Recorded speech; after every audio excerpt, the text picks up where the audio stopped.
Hey, Rod, you ever been over to Mountain Home over in Johnson City?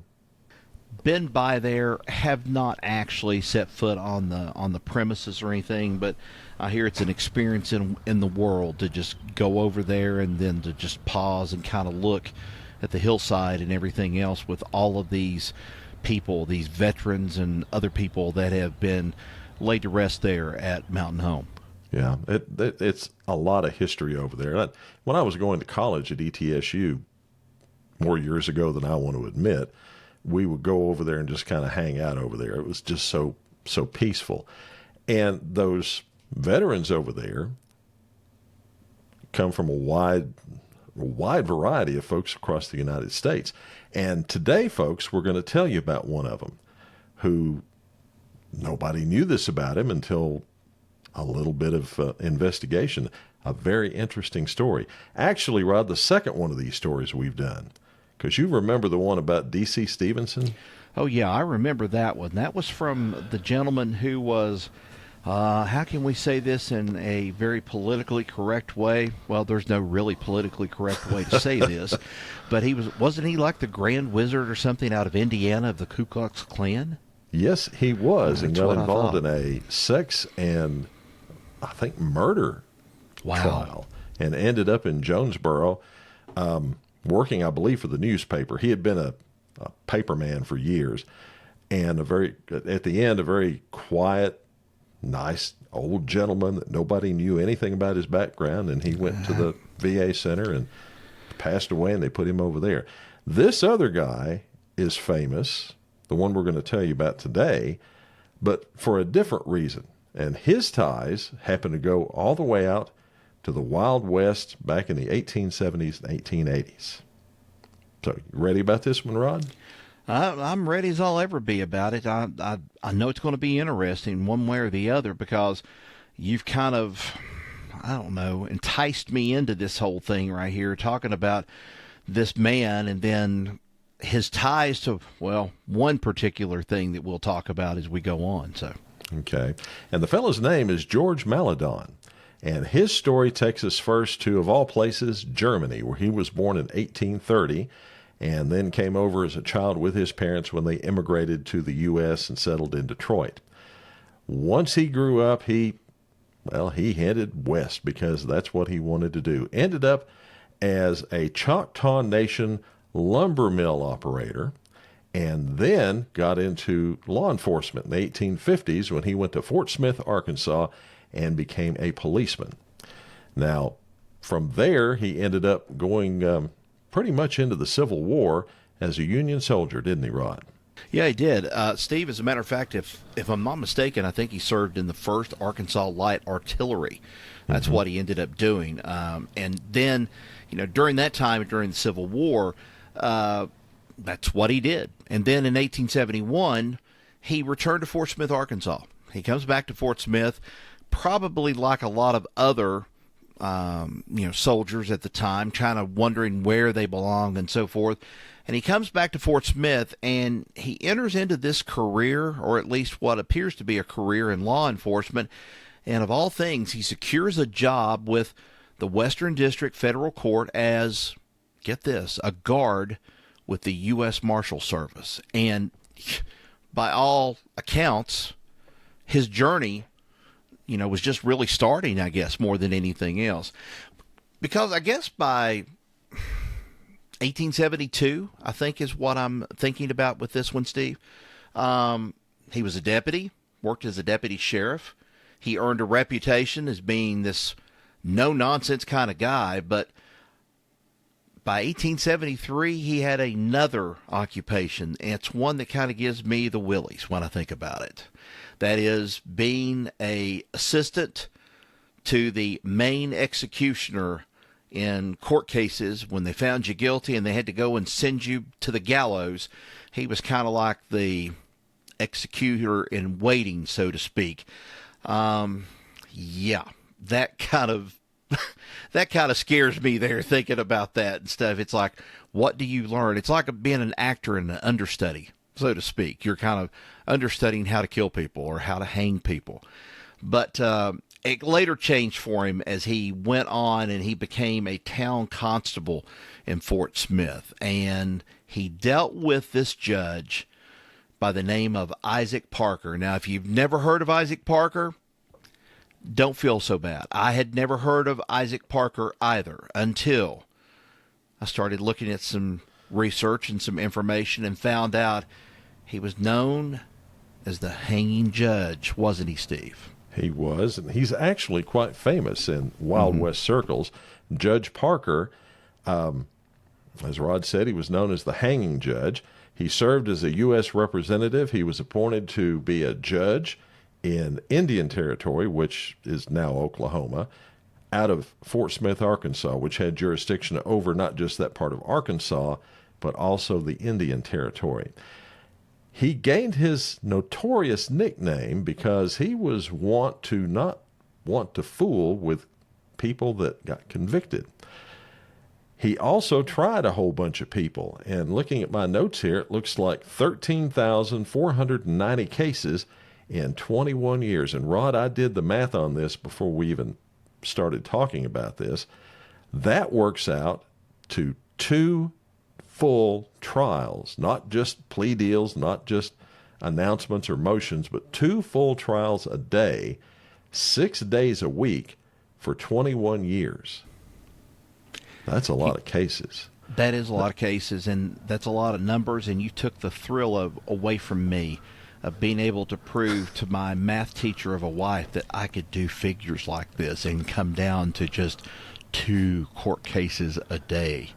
You know, I was going to do it this way, you know, kind of like, you know, write it this way and then carry your one. And anyway, you know. Let me tell you, calculator, that's your friend.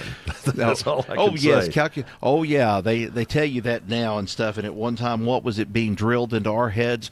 You don't need a calculator. Calculators, You'll never use a calculator for anything in your future. Wrong. Well, folks, out of those cases, 8,500 of them ended with a conviction. They either pled guilty or they were convicted at trial. And out of those folks, 160 people were sentenced to death. Of those 160, sources sort of vary. Between 79 and 81 were executed. The others were either pardoned, their sentences commuted, or they died in prison before they got executed. Now, a little side note, Rod, you've heard of Bass Reeves? Yes, I have. There's a TV show about him. Mm-hmm. Okay. Judge Parker made Bass Reeves the first black deputy marshal west of the Mississippi River. Now tell us more about Mr. Maledon. Okay. Well, you know, I guess you could say this. In a description, he was 5 feet, 5 inches tall, had a white beard, and he was known for piercing eyes. And those piercing eyes were said by a lot of people to be the last thing that these people would see right before they died. Now, that sounds pretty macabre to hear that. But, you know, here he was. Maledon served as an official executioner for 19 years. Okay? He was responsible for a lot of these people being lined up at the gallows, being sent through, hanged, move on. Let's get to 6 more, or whatever it might have been at that time. He involved himself into this, and this was one of those jobs that the harsh sentence came down from the judge, and it was done with cold precision more than anything else. And, you know, it's even reported, Steve, a newspaper reported that Maledon was, quote, so calm as he did his job that launching a man into eternity appears to have been, well, having no more effect on him than on his nervous system than castor oil on a graven image, end quote. Now, I paraphrased a little bit in there, but still, you know, this guy had to have ice water running through his veins, so to speak, because he didn't show any kind of emotion when he was putting these people and getting them ready for the gallows. No emotion whatsoever. But, you know, this isn't just the only thing. It's been disputed, too, Steve, that, you know, here it is. How many prisoners did he escort, as some people might put it, to the great beyond? There's a number of 50 all the way up to a number of 81. But one historian, whose name, Jerry Akins, I believe is his name, he wrote a book on the Parker court and maintains that, well, Maledon was more of this jail guard than he was an executioner, and then maintains that 50 of the hangings, they were all just exaggeration, fabrication, so to speak. Maledon himself even told a reporter in 1887 when he was being interviewed that the first man he executed was in 1873, but then, well, scratching his head there for a minute, I don't know. That might not be the date when I did execute somebody, but he finally ended up retiring from the federal court, or at least serving in that federal court capacity, due to health issues. Now, I don't know what the health issues were. For me, it probably would have been a thing of almost to the point of going crazy, seeing all these people being marched up and then going through with execution. But of all things, Steve, he left this job with the marshals, and he ends up going into opening a grocery store in Fort Smith, Arkansas, of all things. But we're not even yet to the end of the story, though, are we? No, we're not. But I do want to go back about this thing about his retirement. Oh, okay. Some folks say that it had to do with his daughter, who was killed by this outlaw named Frank Carver. Now, it was rumored that he had asked to be the one to execute the guy should he be found guilty, and he was found guilty. He denied that, but what did happen is Mr. Carver ended up appealing his conviction and actually won. He's one of the few of these folks that Judge Parker had sentenced that actually won and had their case overturned. And that so upset George Maledon that that's really the reason why he retired. That's what some folks say. Okay. But regardless, he didn't stay in that grocery store for long. He ended up running into a publicity-seeking attorney, surprise, surprise, fellow by the name of S.W. Harmon, who got Maledon to go on sort of a low-rent Wild West show, touring across Indian Territory and the rest of the West to show off all kinds of memorabilia of his days as an executioner, things like the ropes, parts of the gallows, and probably the macabre part, pictures of these people that were executed after the execution had taken place. This, as you could imagine, drew large crowds of folks to come out and gawk at all that stuff. He further got his reputation burnished, however you want to say it. He made a lot of money, too, with a book called Hell on the Border. And that told the story of the hanging judge and his executioner. He went on a promotional tour, and the book sold, but the press, they were kind of skeptical about him, didn't quite believe these stories. In fact, some even said, quote, full of lies. But despite that newfound notoriety and the controversy around it, he did finally settle down in Rogers in Benton County on a farm. And there he stayed until he developed some real health issues, including dementia. And here's where the story takes a curious turn and brings it to Appalachia. Right, Rod? Well, here's what happened. In 1905, Maledon moves to all places, Johnson City, Tennessee. Now, you've probably heard of Johnson City, Tennessee before. Some of you have. Many of you probably have heard that in the Travis Tritt song, and things like that. And what's that other one? Wagon Wheel, something like that, the song goes. Well, anyway, let's talk about this. It's 800 miles away from Fort Smith. Johnson City is. And although the reasons are unclear, it's likely as simple as he just wanted to go to a good veterans home more than anything else, a place where people would take care of you. And at that time, Johnson City was seen as one of the best, probably, I guess, in the Southeast, or at least in, the immediate region. Reports also suggested, I don't know how this is, that Maledon had several children, numerous children, as it's called. Number of 12 kind of rings a bell with some people, but, there are accounts that mention 12.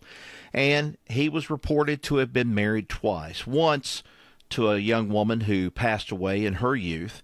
His second wife, Mary, she was still alive at the time of his death, and he had 3 sons still living in the Fort Smith area. But, Steve, this is, really strange. This whole story, I mean, it's almost like there's a sensationalism, so to speak, about it, where he was the executioner, so to speak, in these cases.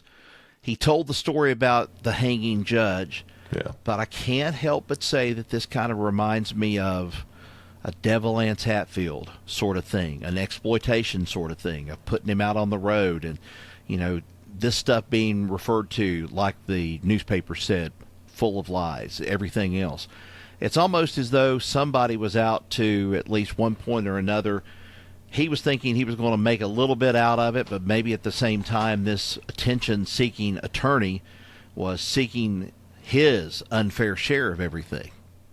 Well, I'm sure he got a cut of the profits, to be honest. Yeah. Don't know if he had anything to do with the book that was written, but that would not surprise me. What does get me is this fella had 12 kids and a wife still alive, yet instead of staying home and being taken care of, he's in Mountain Home, 900 miles away from home. Right. Do you reckon he got so bad off that they couldn't take care of him? I would say so. Or do you think that maybe they tossed him out of the house because they wanted rid of him? I have no idea. I would say probably the first thing that you mentioned comes to my mind is maybe they didn't know how to deal with him.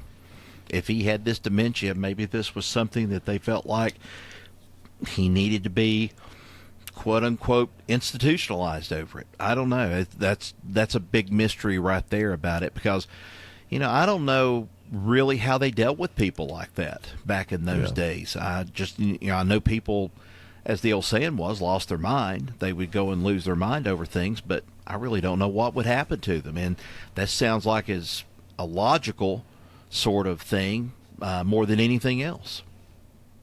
You know what they did with him? We did a story about that. Somebody up in Pennsylvania, if you remember. Oh, yeah. It was a woman that had dementia, and they just locked her up in a closet. That's right. And left her in there. You remember that? I remember that now. Yeah. Well, better that they did what they did with George Maledon than that. That's for sure. A very interesting story. Now, folks, if you like this story and you like our podcast and you haven't done so already, go down here and click that subscribe button and give us a thumbs up if you don't mind. Leave a comment. We've been getting some good comments. We'd love to talk with you and love to hear from you. So please do that, and we'd certainly appreciate that.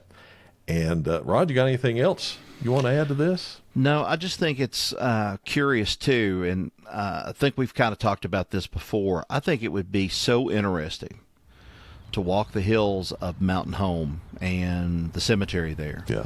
And to come across these things. Of course, we talked about the gentleman there at the beginning of the story that was in Jonesboro and so forth, that was the Grand Wizard of the Ku Klux Klan in Indiana, and then, how he made his way here and so forth. But, here's a headstone or a marker on a cemetery plot, or on a plot there at Mountain Home, and it just has his name. It's kind of sad. It doesn't have the year when he was born, doesn't have the year when he died. It just has George Maledon. And every one of those headstones tell a little bit of a story about someone, whether it's, whether they participated in whatever kind of war it might have been, or they served in whatever kind of service, anything of that nature. Each one of those stones have something to tell. And here, this plain one, nothing fancy about it, this plain one tells us a story that's just incredible. Yeah, it does indeed. Well, folks, till next we meet, y'all take care. So long, everybody. So long.